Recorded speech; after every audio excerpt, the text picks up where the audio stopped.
Polisi menyita uang tunai 73 miliar dan 2 pucuk senjata api dari kasus judi online yang melibatkan 11 oknum staf Kemenkomdigi. Polisi juga meminta PPATK segera memblokir 47 rekening milik para tersangka judi online. Saya fokus urus operasi dan rakyat.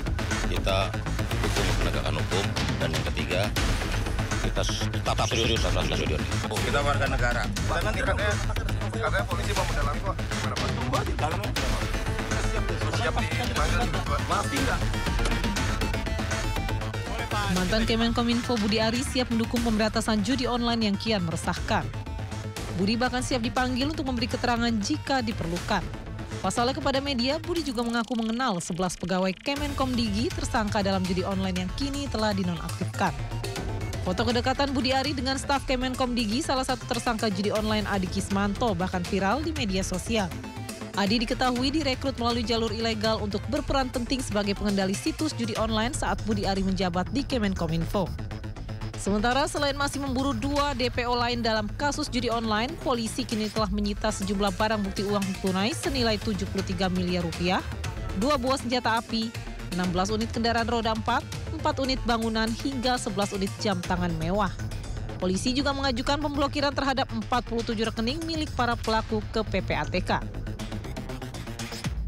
Kemudian penyidik juga telah mengajukan pemblokiran terhadap 47 rekening milik para tersangka dan sedang menginventarisir rekening website judi online untuk selanjutnya dilakukan pemblokiran.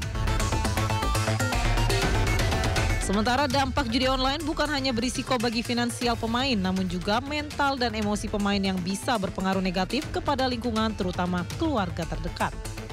Sayangnya Kementerian Komunikasi dan Digital yang seharusnya menjadi garda terdepan pemberantasan judi online justru terlibat dalam pusaran mafia judol.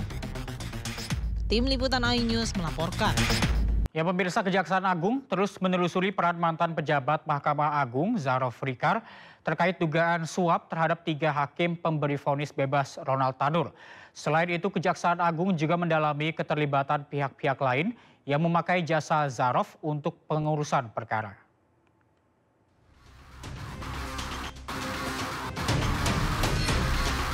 Pemeriksaan terhadap Zarof Richard disampaikan Kepala Pusat Penerangan Hukum Kejaksaan Agung Harli Siregar di Gedung Kejaksaan Agung Jakarta hari Rabu kemarin.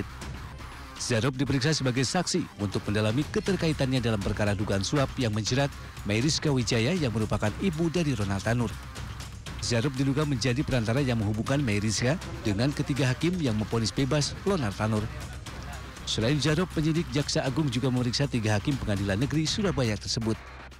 Kalau kita melihat terkait dengan ketiga hakim ini dan ZR, tentu kita tahu bahwa ZR ini adalah seorang perantara, ya.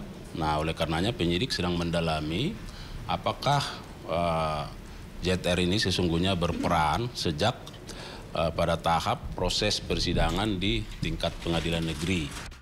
Sebelumnya Zarof ditangkap Kejaksaan Agung karena menjadi maklar suap dalam vonis bebas Ronald Tanur. Dalam penggeledahan di kediaman Zarof, penyidik Kejaksaan Agung menyita uang tunai hampir senilai 1 triliun rupiah dan emas 51 kg yang diduga berasal dari pengaturan perkara. Selain menggali hubungan Zarof dalam kasus Ronald Tanur, Kejaksaan Agung juga menelusuri pihak-pihak lain yang terlibat dalam pengurusan perkara dengan mantan Kepala Ditlat Hukum dan Peradilan MA tersebut. Tim Liputan iNews melaporkan.